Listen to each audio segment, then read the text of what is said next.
Complaint ಮಾಡ್ತಾ ಇದ್ದೀನಿ ನಿಮ್ಮ ಹತ್ರ. ನೀವು ಮಾತಾಡಕ್ಕೆ ಬರ್ತಾ ಇಲ್ವಲ್ಲ ಸ್ವಾಮಿ,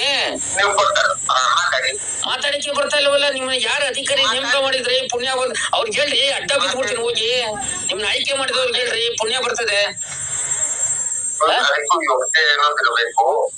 ಏನ ಎಕ್ಸಾಮ್ ಬರ್ದು ಈ ತರ ಬಸ್ ಸ್ಟಾಂಡ್ ಅಲ್ಲಿ ನಿದ್ರೆ ಮಾಡಿ ದೂರ್ ಕೊಡಕ್ ಹೋದ್ರೆ ಹೋಗ್ಬೇಡಿ ಅವ್ರ ಜೊತೆಲಿ ಅಂತ ಏನಾದ್ರು ಹೇಳಿದಾರ ನಿಮ್ಮ ನಿರ್ದೇಶಕರು? ಮಾನ್ಯ ಶ್ರೀಮತಿ ಡಾಕ್ಟರ್ ಶಾಲಿನಿ ರಜೀಶ್ ಮೇಡಮ್ ಏನಾದ್ರು ನಿಮ್ಗೆ ಆದೇಶ ಮಾಡಿದಾರ? IAS ಆಫೀಸರ್, ಕರ್ನಾಟಕದ ಮುಖ್ಯ ಕಾರ್ಯದರ್ಶಿಗಳು ಹೋಗಿ ನಿದ್ದೆ ಮಾಡಿ ಯಾರಾದ್ರೂ ಅಂಗವಿಕಲರು ಬಂದು ದೂರ್ ಕೊಟ್ರೆ ಸುಮ್ಮನೆ ಕೂತ್ಕೊಳ್ಳಿ ಅಂತ ಏನಾದ್ರು ಹೇಳಿದಾರ? ಸುತ್ತಲೂ ಓಡಿಸಿದಾರ? ಮತ್ತೆ ನಾನು ಒಬ್ಬ ವಿಕಲಚೇತನಾಗಿದ್ದು ಎಲ್ಲ ಅಲ್ಲಿ ಮಾರಾಟ ಮಾಡೋದ್ನೆಲ್ಲ ನೋಡ್ಕೊಂಡ್ ಬಂದು ನಿಮ್ಗೆ ಸರ್ ವಿಕಲಚೇತನಿಗೆ ಶೌಚಾಲಯ ಸರಿ ಇಲ್ಲ, ಆಯ್ತಾಯ್ತು ಹೋಗು ನಾನು ಕಳಿಸ್ತೇನೆ ಹಂಗ ಅದಲ್ಲ ರೀ ವ್ಯವಹಾರ. ನಿಮ್ಗೆ ಅದಲ್ಲ ವ್ಯವಹಾರ. ಬನ್ನಿ ತೋರ್ಸಿ ಎಲ್ಲಿ ಏನಾಗೈತೆ ಅಂತ ನೀವು ಬರ್ಬೇಕು. ಒಂದು ವಿಶೇಷ ಚೇತನರು ಬಂದು ದೂರ್ ಕೊಟ್ರೆ ನೀವು ನನ್ ಜೊತೆ ಬರ್ಬೇಕು. ನಿಮ್ಗೆ ಸಂಬಳ ಕೊಟ್ಟಿದ್ದಾರೆ, ಎಲ್ಲಿ ಬಂದಿದ್ದೀರಿ? ನನ್ ಜೊತೆ ಬಂದೇ ಇಲ್ವಲ್ಲ, ಈಗ್ಲೇ ಮಾತಾಡ್ತಿದ್ದೀರಲ್ಲ. ಬಂದೇ ಇಲ್ವಲ್ಲ, ನೀವು ಕೂತಿರ್ತೀರಲ್ಲ, ಬಂದೇ ಇಲ್ಲ. ನಾನು ನೋಡಿದ್ರೆ ಹೋಗಿ ಅಂತ ಹೇಳ್ತೀರಿ ನೀವು. ಬಂದೇ ಇಲ್ಲ, ನೀವು ಮೂಲೆಯಲ್ಲಿ ಕೂತ್ಕೊಂಡು ನಿದ್ದೆ ಮಾಡ್ತಾ ಇರ್ತೀರಿ.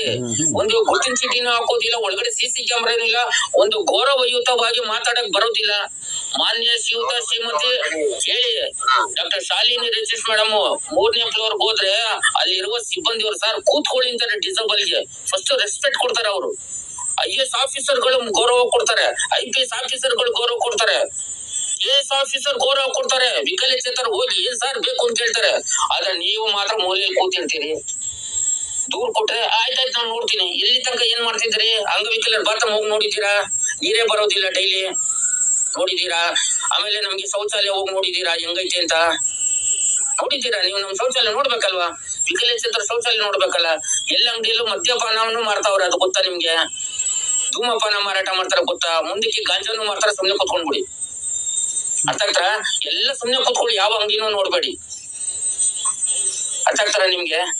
ನಾವು ದೂರ್ ಕೊಟ್ಟು ನೀವು ಸುಮ್ನೆ ಕೂತ್ಕೊಳಕಂದ್ರೆ ಇರೋದ್ ಸಂಬಳ ಕೊಡೋದು ನಿಮ್ಗೆ. ಹಲೋ ಇರಿ, ನಾನು ಈಗ ಇದನ್ನ ಪೆನ್ ಡ್ರೈವ್ ಹಾಕಿ ಮಾನ್ಯ ಶ್ರೀಮತಿ ಡಾಕ್ಟರ್ ಶಾಲಿನಿ ರಜೀಶ್ ಮೇಡಮ್ ಕರ್ನಾಟಕದ ಮುಖ್ಯ ಕಾರ್ಯದರ್ಶಿ ನೀವು ಮಾತಾಡೋದನ್ನ ಒಂದೊಂದು ಗಮನಿಸಿ ಅಂತ ನಾನು ಪೆನ್ ಡ್ರೈವ್ ಹಾಕಿ ನಂದೇ ಒಂದು 200 ರೂಪಾಯಿ ಹೋದ್ರೆ ಹೋಯ್ತು. ಎತ್ಕೊಂಡು ಹೋಗಿ ಚೀಫ್ ಸೆಕ್ರೆಟರಿ ಗಮನಕ್ಕೆ ನಾನು ತರ್ತೀನಿ. 100% ತರ್ತೀನಿ. ಮಾನ್ಯ ಸುಪ್ರೀಂ ಕೋರ್ಟ್ ಆದೇಶನ ನೀವು ಉಲ್ಲಂಘನೆ ಮಾಡ್ತಾರೆ. ಕ್ಯಾಮ್ರಾಗಳು ಹಾಕಿಲ್ಲ, ಮತ್ತೆ ಗುರ್ತಿನ ಚೀಟಿ ಏನು ಅಂತಾನೆ ಗೊತ್ತಿಲ್ಲ, ಮಾತಾಡೋಕೋ ಬರ್ತಾ ಇಲ್ಲ, ನನ್ನ ಜೊತೆನೂ ಬರೋದಿಲ್ಲ. ಅಲ್ಲಿ ಧೂಮಪಾನ ಮಾಡ್ತಾ ಇರೋದು ವಿಡಿಯೋ ತಗೊಳ್ತೀನಿ, ಎಲ್ಲ ಪೆನ್ ಡ್ರೈವ್ ಹಾಕಿ ಎತ್ಕೊಂಡು ಹೋಗಿ ಚೀಫ್ ಸೆಕ್ರೆಟರಿ ಮೇಡಮ್ ಹತ್ರ ಕೊಡ್ತೀನಿ. ನೀವು ಉಂಟು, ಚೀಫ್ ಸೆಕ್ರೆಟರಿ ಮೇಡಮ್ ಉಂಟು, ಫಸ್ಟ್ ಇವ್ರನ್ನ ತೆಗೀರಿ ಅಂತ ಹೇಳ್ತೀನಿ. ಆ ಮೇಡಮ್ ಒಬ್ಬರು ಇದ್ರು, ಅವ್ರನ್ನ ತಂದು ಹಾಕಿ ಅಂತ ಹೇಳ್ತೀನಿ. ಅವ್ರು ಚೆನ್ನಾಗಿ ಗೌರವ ಕೊಡ್ತಾರ ಗೊತ್ತಂದ್ರೆ, ಮೇಲ್ಗಡೆ ಹೋಗಿದ್ದಾರೆ ಅವರು. ಅವ್ರನ್ನ ನೋಡಿ ನೀವು ಕಲೀರಿ. ಏನಪ್ಪ ಕೂತ್ಕೊಳಪ್ಪ, ಬಾಪ, ಯಾರು ಬಂದ್ರು ನಾನಲ್ಲಿ ಯಾರು ಬಂದ್ರು ಗೌರವ ಕೊಡ್ತಾರ ಮೇಡಮ್. ಆದ್ರೆ ನೀವು ಮಾತ್ರ ಅಪ್ಪ, ನೀವ್ ಎಲ್ಲಿರ್ಬೇಕಾಗಿತ್ತು ಅಂದ್ರೆ ಎಲ್ಲೋ ನಮ್ಮ ವಿಧಾನಸೌಧದ ಚೀಫ್ ಸೆಕ್ರೆಟರಿ ಮೇಡಮ್ ಇದ್ರ ಪಕ್ಕದಲ್ಲಿ ಇದ್ದಿದ್ರೆ ವಿಧಾನಸೌಧಕ್ಕೆ ಯಾರು ಬರ್ತಿರ್ಲಿಲ್ಲ ನೀವು ಮಾತಾಡೋದಕ್ಕೆ. ಇದೇನ್ರಿ ವ್ಯವಸ್ಥೆ? ಹೋಗ್ ಅಂಗಡಿಗಳು ಚೆಕ್ ಮಾಡಿ ಫಸ್ಟ್. ನೀವು ನಮ್ ಗಮನಕ್ಕೆ ಬರೋದಿಲ್ಲ ಅಂತ ಹೇಳಿದಿರಲ್ಲ, ಯಾರ ಗಮನಕ್ಕೆ ಬರುತ್ತೆ ಇದು? ಅಂಗಡಿಗಳು ಚೆಕ್ ಮಾಡೋದು ಹೇಳಿ ಸರ್, ಯಾರ ಗಮನಕ್ಕೆ ಬರುತ್ತೆ ಇದು? ಈಗ ಹೇಳಿದ್ರಲ್ಲಿ ನನಗೆ ಸಂಬಂಧನೇ ಇಲ್ಲ. ಇಲ್ಲ ನೀವೇನ್ ಹೇಳಿದ್ರಿ ನೋಡಿ, ಇದರಲ್ಲಿ ಎಲ್ಲಾ ರೆಕಾರ್ಡ್ಸ್ ಇದೆ, ಪ್ರತಿಯೊಂದು ಈಗ ರೆಕಾರ್ಡ್ ಆಗ್ತಾ ಇದೆ. 14:43 ಓಡ್ತಾ ಇದೆ. ನೀವೇನ್ ಹೇಳಿದ್ರೆ ನನ್ ಗಮನಕ್ಕೆ ಬರೋದಿಲ್ಲ, ನನಗೆ ಸಂಬಂಧನೇ ಇಲ್ಲ ಅಂತ ಹೇಳಿದ್ರಿ.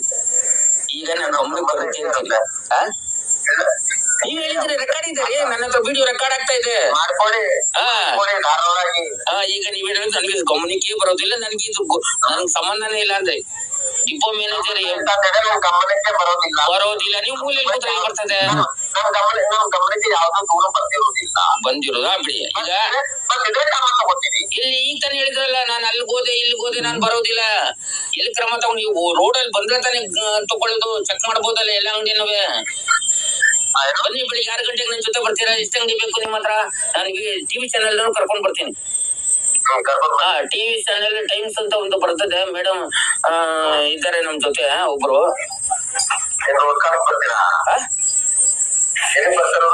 ಏನಕ್ಕೆ ಈಗ ಏನ್ ಹೇಳಿದ್ರಿ ನೀವು?